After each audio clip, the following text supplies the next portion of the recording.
502nd Infantry Regiment was born to fight. Formed in July 1941 as the 502nd Parachute Infantry Battalion, it was one of the first units in the Army to be organized under the dynamic new fighting concept known as Airborne. The battalion went through the newly created jump school at Fort Benning, Georgia, several months before the attack on Pearl Harbor. Even then, the 502nd was beginning to earn a reputation for versatility and flexibility in the revolutionary ideas of airborne combat.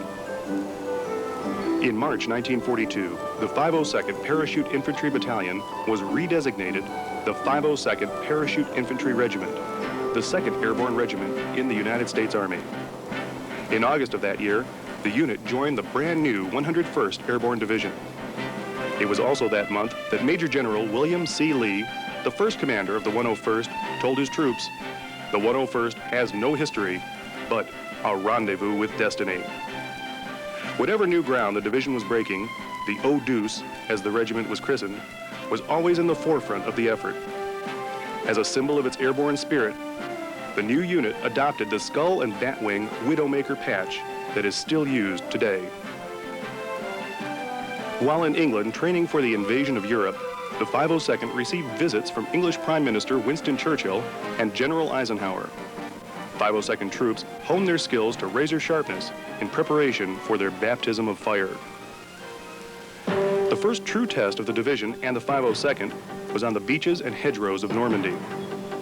It was on D-Day the regiment saw its first combat action and shed its first blood. The mission of the regiment was to capture enemy gun positions and secure the northern flank of the invasion area at Utah Beach, clearing the way for incoming troops of the 4th Infantry Division. It was during the Normandy campaign that Lieutenant Colonel Robert G. Cole, commander of the 3rd of the 502nd, became the first Screaming Eagle to win the Congressional Medal of Honor for leading his men on a daring bayonet charge during the battle for the French town of Carentan. For their actions during the invasion, the 502nd received the Presidential Unit Citation, proving the might of airborne combat. The invasion of Holland in September of 1944 saw the 502nd engaged in another bloody battle with the Nazis. The 502nd's mission was to guard glider landing zones, capture a road bridge at the town of Odenrode, and also seize several bridges at the town of Best, allowing British units to move forward through Holland to Germany. It was at Best that PFC Joe E. Mann earned the 502nd's 2nd Medal of Honor. PFC Mann, already wounded 4 times, covered a live enemy grenade with his own body to save 6 of his comrades. Mann and Cole were the only 2 Medal of Honor winners in the 101st Airborne Division during World War II. December 1944. The 502nd faced the greatest challenge of its young life at a small Belgian town which proved to be the center of Hitler's last chance counteroffensive. The 101st defense of Bastogne during the Battle of the Bulge became a lasting symbol of strength and tenacity against long odds. The world remembers General Anthony McAuliffe's reply of nuts to the German demand for surrender, despite the fact that the 101st was completely surrounded. The situation was further compounded by snowy, freezing weather. Soldiers donned bed sheets donated by the townspeople as winter camouflage. On Christmas Day, the 502nd fought off a German unit much larger than itself. During that fight, headquarters troops made up of cooks, clerks, and even walking wounded went into the line and helped stop the Germans cold. The 502nd and other units of the 101st Airborne Division held until early January, when help arrived in the form of Patton's 3rd Army.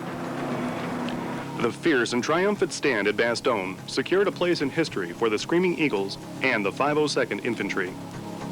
By May 1945, the regiment had emerged as one of the most decorated units of the Second World War. 2 Presidential Unit Citations and 4 battle streamers.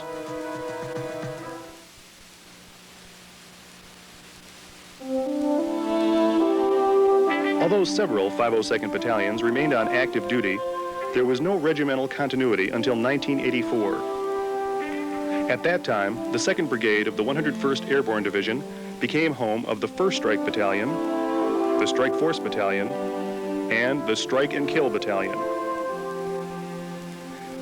One of the regiment's overseas deployments ended tragically in December of 1985. 248 members of the 3rd of the 502nd Task Force, returning from peacekeeping duty in the Sinai, perished in a commercial plane crash. These fallen eagles have been honored by a beautiful memorial near Hopkinsville, Kentucky.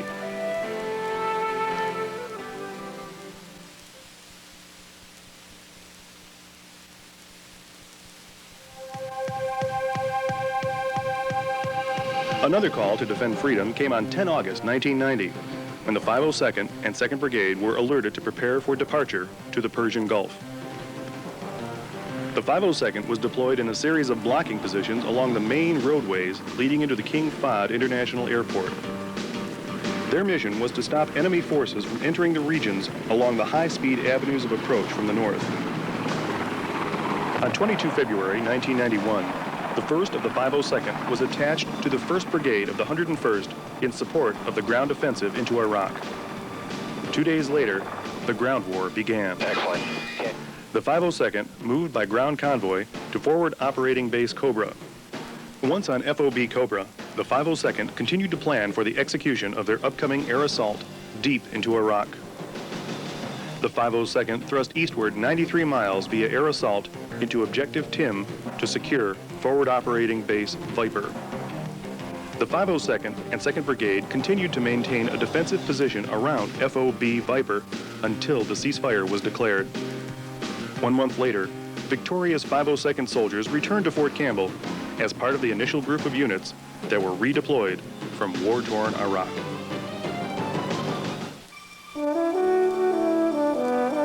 Upon return to Fort Campbell, the 502nd began training for its next mission.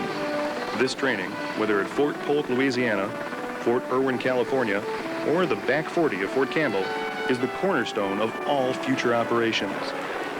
The most recent example of mission success following tough, realistic training was Operation Safe Passage in January of 1995.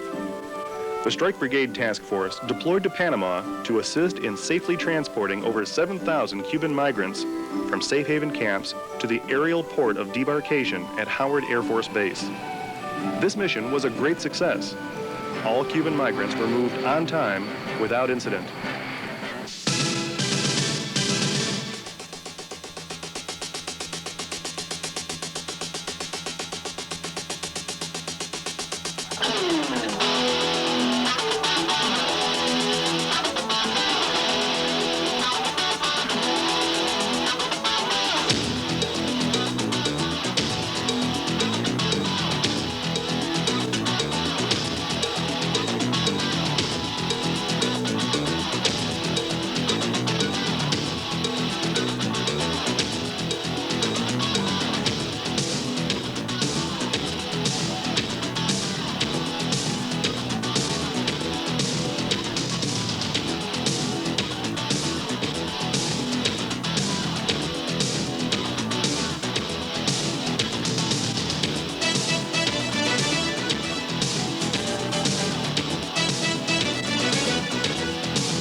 As part of the 18th Airborne Corps, the 502nd Soldier, like his comrades of years past, stands ready to fight at a moment's notice, ready to defend freedom wherever and whenever it may be threatened, and thus renew his unit's rendezvous with destiny.